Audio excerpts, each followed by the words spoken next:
Merci d'être venus aussi nombreux à cette soirée inaugurale. C'est aussi une première en termes de création. C'est la première fois que est organisée des rencontres sur cette expression artistique qui est la magie vue par les sciences humaines. Il y a de nombreux philosophes de l'art, des sociologues de l'art qui ont travaillé sur tous les champs de la création, que ce soit la musique, le théâtre, la danse, la poésie, mais aucun n'avait travaillé sur le spectacle de magie, sur la magie de scène. Voilà, je vous remercie d'être venus à cette première. Je remercie également Macha Makayev, qui nous accueillir chaque année en ouverture du festival de la pop philosophie. En revanche, je ne remercie pas du tout le conseil départemental des Bouches-du-Rhône, qui, par son attitude et son mépris pour le monde intellectuel, son fonctionnement à la mode de Palerme, diront certains, a mis ce festival en grande difficulté. Bon, afin d'éviter l'annulation du festival, des partenaires médias, des journalistes, de grands intellectuels ont alerté Mme Audrey Azoulay, ministre de la Culture et de la Communication. Je tiens à vous faire savoir qu'elle a immédiatement réagi et a contribué au sauvetage de ce festival. Au nom des partenaires institutionnels qui s'impliquent de manière professionnelle, des médias qui accompagnent ce festival depuis sa création et des mécènes qui le soutiennent, je la remercie. Je remercie également le Conseil général régional, je remercie également le Conseil régional d'avoir pris en compte ces difficultés et la ville de Marseille de mettre à notre disposition de très beaux lieux. Je pense notamment à la chapelle de la Vieille Charité. Je remercie tout particulièrement Sébastien Cavalier, son directeur des affaires culturelles, de m'avoir permis aussi de rencontrer un homme de culture, Maurice Zubera, directeur de l'Opéra de Marseille et du Théâtre de l'Odéon. Théâtre avec qui, cette année, nous présentons ce samedi, une exceptionnelle journée de débat qui se clôturera par un spectacle de magie. Spectacle de magie pour petits et grands, avec les célèbres magiciens Alain de Moyencourt, Quentin Venteur de Tours, et un magicien, un génie de la mémoire et mentaliste, Benoît Rosemont. Enfin, comme vous le savez, en mettant en place chaque année ce festival de philosophie, j'essaie d'amorcer à Marseille une nouvelle tradition. Une tradition qui consiste à accompagner et à soutenir les penseurs du contemporain.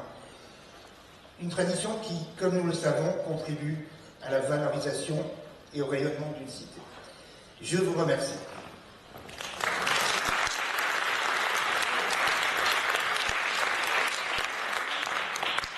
Je laisse maintenant la parole à un philosophe, Alain Poussard, et que je remercie de m'avoir aidé, conseillé dans cette création. Bonne soirée.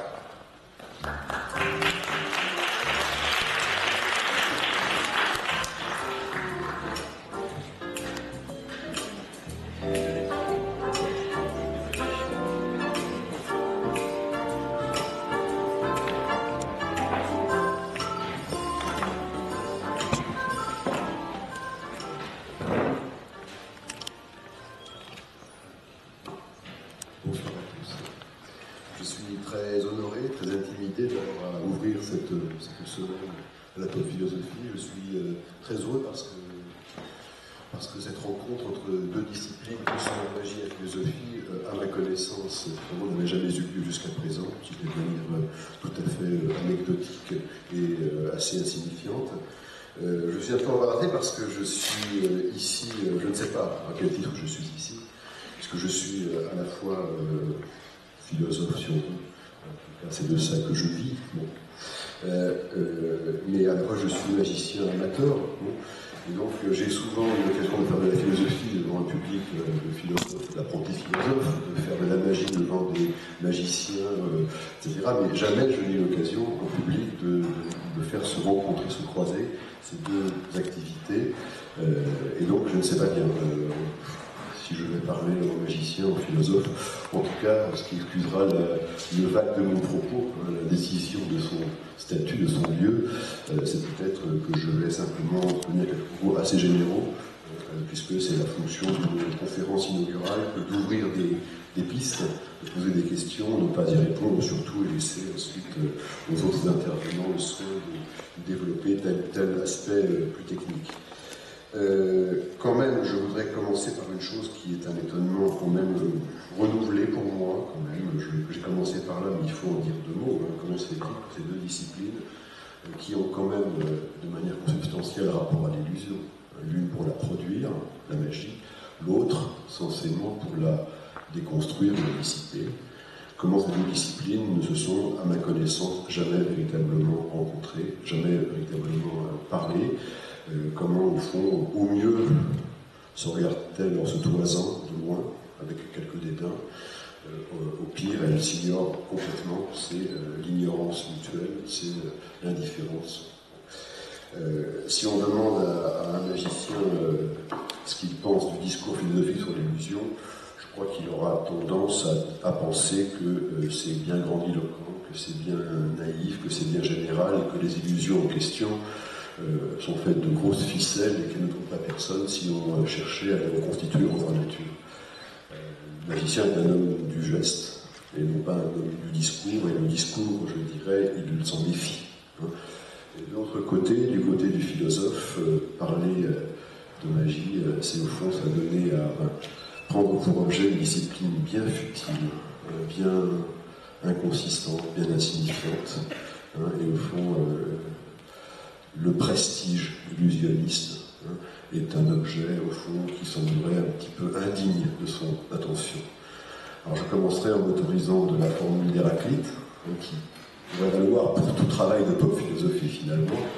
Héraclite, le sage, le maître, le profond, l'obscur aussi, que ses disciples cherchaient et qu'ils ne trouvaient pas et qu'ils ont finalement fini par identifier dans un recoin de la cuisine près des fourneaux, et étaient surpris de voir se mettre dans un coin aussi trivial.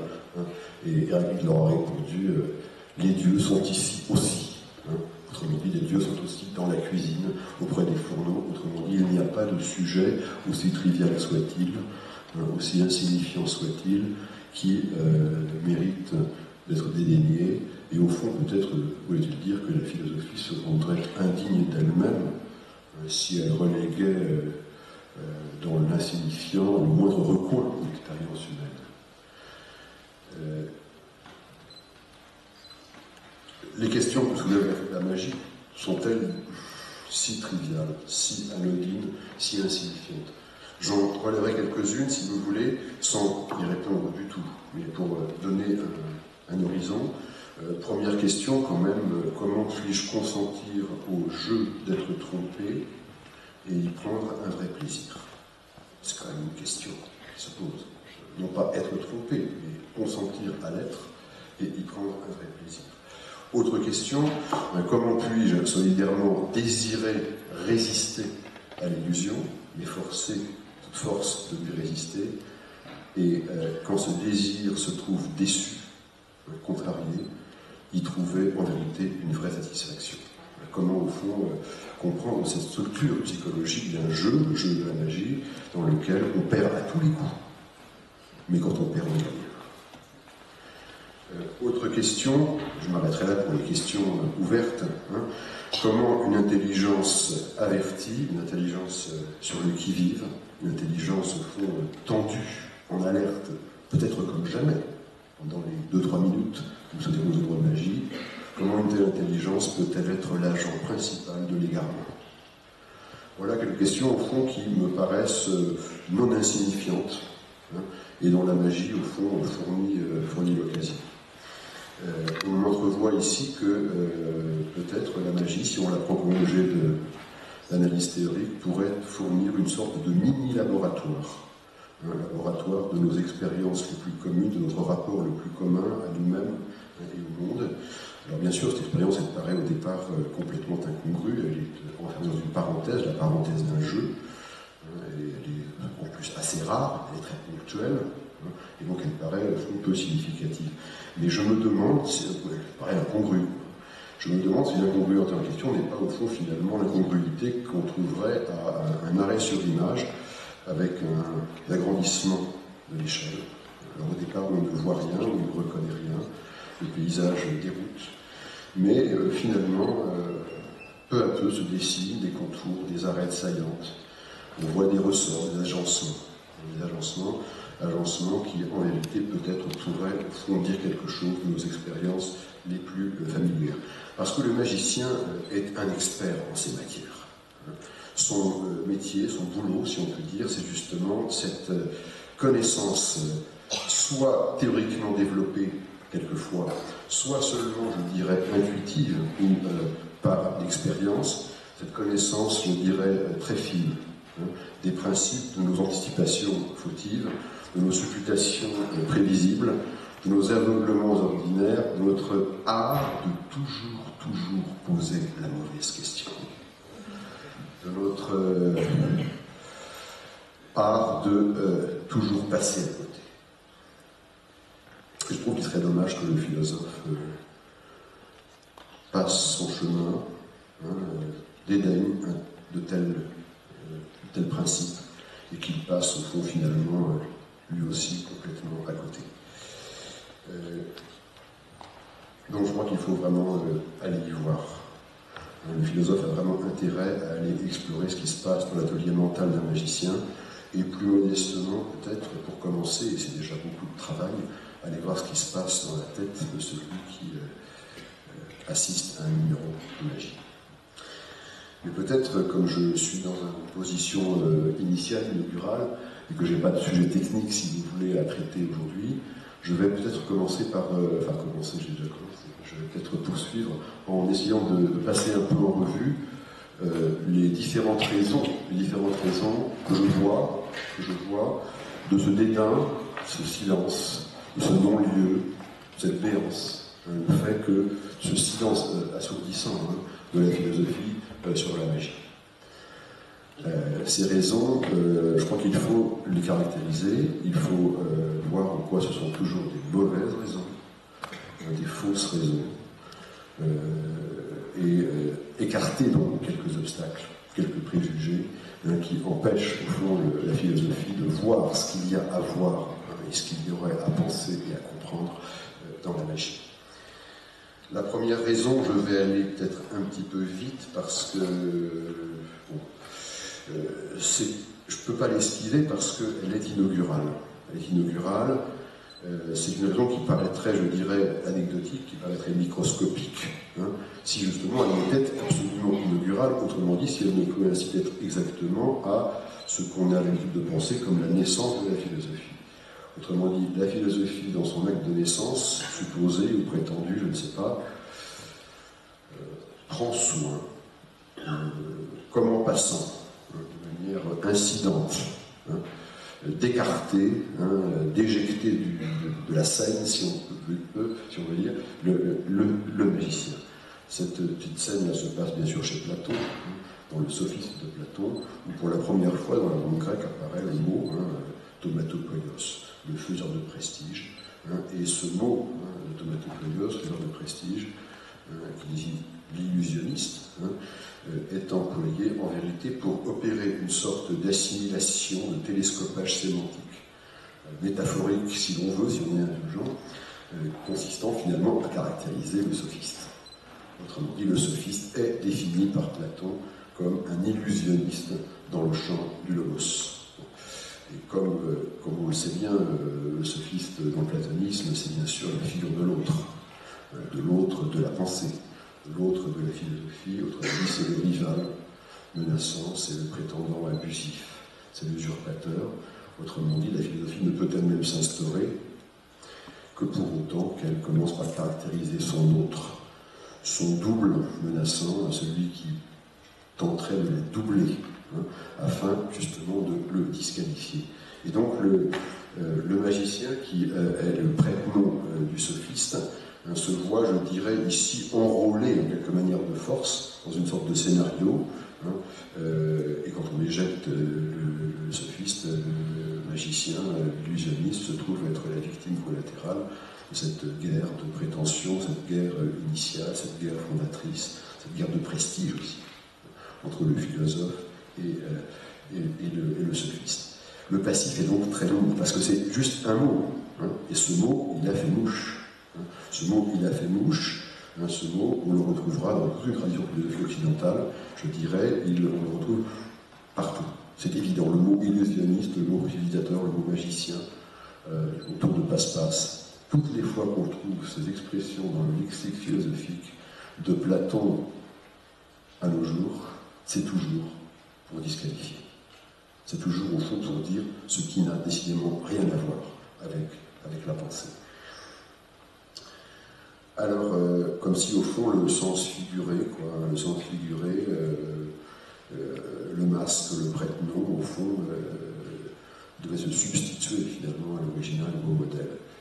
Parce que, bon, si le magicien est la doublure du sophiste, premièrement, deuxièmement, si le sophiste est le double du philosophe, alors en logicienne, ça veut dire au fond que le magicien est la doublure d'un double, autrement dit l'image d'une image, l'apparence d'une apparence, hein, l'image d'un reflet, autrement dit celui qui est éloigné de 2 degrés au fond du modèle auquel prétend le philosophe. Je passe sur les usages politiques et journalistiques de l'expression illusionniste qui sont à tous les coups disqualifiantes. Et ici, le langage politique et journalistique prend au fond, prend la suite, hein, ce vague de ce langage philosophique. Pour la philosophie, je vais aller très vite, je prends quelques exemples qui me viennent à l'esprit. Quand Leibniz, par exemple, veut caractériser le doute cartésien, autrement dit, il veut le dénoncer, il ne faut surtout pas s'y laisser prendre. Hein, parce que le cartésien, au fond, pour Leibniz, c'est au fond une sorte de stratagème qui hypnotise, au fond, qui endort le spectateur et qui finalement le rend vulnérable aux dogmes cartésiens qui vont être ensuite assénés, qui paraîtront comme une délivrance. Hein. Bon. Leibniz traite Descartes de battleur, de charlatan, de tréteau. Lorsque Marx, ce dans les siècles, de caractériser, et Politzer après Marx, caractériser l'idéalisme allemand, dont il prétend justement démonter les mécanismes illusoires, il le compare à un tour de passe-passe et il parle d'un idéalisme prestidigitateur. Pour finir, Clément Rosset, qui est quand même le philosophe français vivant le plus anti-platonicien qui se rencontre. Quand il veut caractériser la dialectique hegélienne et montrer comment elle ne cesse de promettre un sens qu'elle ne donne jamais et ainsi alimenter un désir de rien qui est un désir mais qui n'aura jamais au fond, etc. Qu'est-ce que fait Clément Rosset? Il platonise dans le langage, dans le lexique. Autrement dit, il compare l'hégélianisme à un tour de passe-passe, dans un chapitre d'ailleurs dont le titre est très explicite, l'illusionniste. Donc cette assimilation au fond du magicien à l'autre de la pensée, l'autre au dehors ou l'autre même au dedans comme rival menaçant, hein, c'est donc une assimilation qui a une postérité, une histoire, une insistance. Hein. On a beaucoup de mal à se déprendre tous les jours quand on parle entre philosophes. Hein. Ce mot-là, je le vois venir, il est toujours un mot disqualifiant. Je voudrais simplement, très rapidement, je vois que l'heure tourne, il faut que je me dépêche, dire 2 mots sur la faute la plus grave pour un philosophe, consistant dans la transgression de catégorie. Le fait de transgresser de catégorie, en l'occurrence cette assimilation magicien-sophiste, serait-elle métaphorique seulement, opère une double transgression de catégorie. Première transgression de catégorie, je vais aller très vite. Elle consiste à superposer 2 dispositifs qui sont absolument hétérogènes. Le dispositif d'une tromperie qui prendrait sa victime en traître, par surprise. Et le dispositif, au contraire, dans lequel la tromperie est bien réelle, mais elle est absolument explicite et elle est consentie. Cette différence est une différence majeure, bien sûr. Hein, parce qu'en réalité, si on veut commencer à penser ce qui se passe en magie, il faut bien voir que le spectateur qui est pris dans l'illusion y est pris, je dirais, de son plein gré, il le sait. Et je vais là-dessus abréger tout ce que j'avais prévu de dire parce que j'ai pas beaucoup de temps, mais au fond, l'idée très simple, enfin l'idée très simple, très compliquée dans un développement, c'est au fond que l'illusion illusionniste fonctionne à tous les coups sous la condition de son propre désamorçage. Autrement dit, on désamorce le piège, pour qu'il fonctionne. Donc l'idée, au fond, c'est pas que le piège fonctionne en dépit du savoir qu'il y a un piège, mais au fond, tout le problème est de voir comment il est possible que le piège ne fonctionne qu'à la condition qu'il soit identifié comme tel. Non pas le piège lui-même, mais le principe qu'il y a un piège. Et ça, c'est tout l'art du magicien, c'est le b.a.-ba de la magie. Je dirais comment faire pour que la vigilance, je dirais la lucidité, la conscience, au fond, de la situation dans laquelle on se trouve, soit justement l'arme la plus redoutable pour le magicien afin de produire l'illusion. Première transgression donc, de catégorie que je signale, et je vais très vite là-dessus. La deuxième est également extrêmement intéressante, et pour donner des longs développements, je vais me limiter à quelques mots. Et elle est encore plus intéressante et plus grave, me semble-t-il. Elle consiste à superposer ce que j'appellerais deux rhétoriques, qui sont absolument distinctes. La rhétorique de la parole, la rhétorique du geste. Parce qu'il y a une rhétorique en magie. C'est une rhétorique absolument silencieuse, et qui obéit à des lois qui ne sont pas du tout les mêmes que celles de la rhétorique de la parole. Au fond, je dirais que, pour le dire vite, le magicien sait bien qu'il vit ce qu'il a à faire, qu'il ne peut le faire, que sous le présupposé d'une véracité verbale absolument disqualifiée. Autrement dit, il y a bien de la parole, des fois, en magie. Mais la parole qui est proférée n'est jamais, au fond, constituante de l'illusion, puisque la parole est a priori disqualifiée. Et donc c'est au fond l'idée que, tous les apprentis magiciens apprennent ça, on leur dit, on leur répète, il ne faut jamais en magie dire ce que l'on fait.